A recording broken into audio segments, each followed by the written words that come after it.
Hey, Shara, how's your Jalan? Shasha, come. Shasha, how's your Jalan? Huh? Just came back, Mom. Yeah, and also Shasha, I just gave her medicine. Yeah. How are you guys? Kyang, how are you? You're so relaxing.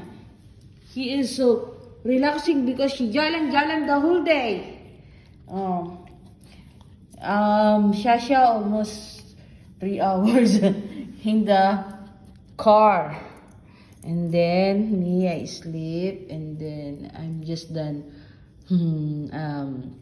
laundry. Yeah.